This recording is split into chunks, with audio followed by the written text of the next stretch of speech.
rise to power was fueled by a combination of factors including the Treaty of Versailles, the Weimar Republic weaknesses, and the economic depression, and the Nazi Party effective propaganda and organization, culminating in his appointment as Chancellor in 1933. His powerful public speaking skills and charismatic personality allowed him to connect with the German people and rally support for his cause. The Treaty of Versailles, with its harsh terms and war-guilt clause, fueled resentment and instability in Germany, creating an environment where Adolf Hitler and the Nazi Party could exploit German anger and promise a return to national glory. The Weimar economic depression, triggered by the 1929 Wall Street crash, created widespread economic hardship and instability in Germany, leading to a surge in support for extreme parties like the Nazi Party, which exploited the crisis and promised solutions. Several chancellors, including Franz von Papen and Kurt von Schleicher, believed they could control Adolf Hitler once he was in power, and used him to undermine the Weimar Republic, but they underestimated his ambition and ruthlessness. Papen, along with other conservative figures, convinced Hindenburg that Hitler could be guided by placing him in a cabinet with a majority of non-Nazi ministers, believing they could restrict his power. Hitler was then appointed as Chancellor on January 30th, 1933, and quickly consolidated power, marginalizing his conservative allies, with the Nazi regime took hold over Germany. Hitler decided to invade Poland on 1st of September in 1939 in hopes of gaining living space for the Germans, and he also established German dominance. At 4:43 a.m., German forces, including the Wehrmacht, invaded Poland without a declaration of war. The Germans invaded Poland by land, air, and sea using a strategic procedure of rapid coordinated attacks known as Blitzkrieg. German forces attacked from the north of East Prussia, the south of Silesia and Slovakia, and the west of German territory. This invasion from Germany initiated World War II in Europe.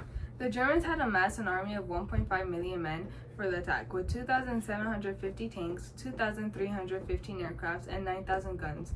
Later on, the Soviet Union joined the Germans in the invasion, and they signed the Nazi-Soviet Pact, allowing the Germans and the Soviet Union to divide Poland between the two of them. Although the Polish military was determined, they were outmatched in terms of equipment and numbers compared to the Germans. Theoretically, the Polish had an army of 1 million men, but many were unable to mobilize. Those who did had outdated equipment and far less of it, which is 4,300 guns, 210 tankettes, 670 tanks, and 800 aircrafts. The German invasion of Poland resulted in the deaths of over 5 million Polish citizens. After the German occupation of Poland, German authorities suppressed the Polish people and seek to destroy Polish culture and exploit its citizens for forced labor. Breaking news. It is currently the 9th of June. We bring news from the 5th and 6th. We will now go to the news anchors for the details. On June 5, 1944, more than 5,000 ships and landing crafts carrying troops and supplies left England for the trip across the Channel to France, while more than 11,000 aircraft were mobilized to provide air cover and support for the invasion. During the morning of June 6, 1944, more than 1,200 planes were stood ready to deliver troops to dominate the skies. During this time, France was occupied with armies of Nazi Germany and the amphibious assault codenamed Overlord. 156,000 Allied soldiers landed on the beaches of Normandy by the end of the day. Overlord aimed to liberate Western Europe and Allied forces, including American, British, and Canadian troops. They all landed in the 5 beaches of Normandy, France. These beaches included Utah, Omaha, Go, Juno, and Sword. The D-Day landings marked a great turning point in World War II. On August 6, 1945, the United States dropped an atomic bomb over the Japanese city of Hiroshima, causing 80,000 people to die. The U.S. wanted to see if Japan would surrender, but when they didn't, they dropped another bomb 3 days later in Nagasaki, causing 75,000 people to die. The signing ceremony was attended by Allied leaders, including General Douglas MacArthur, who accepted surrender on behalf of the Allied powers. This event signifies not only the conclusion of a long and brutal conflict, but also the beginning of a new era of peace and reconstruction in the Asia-Pacific region.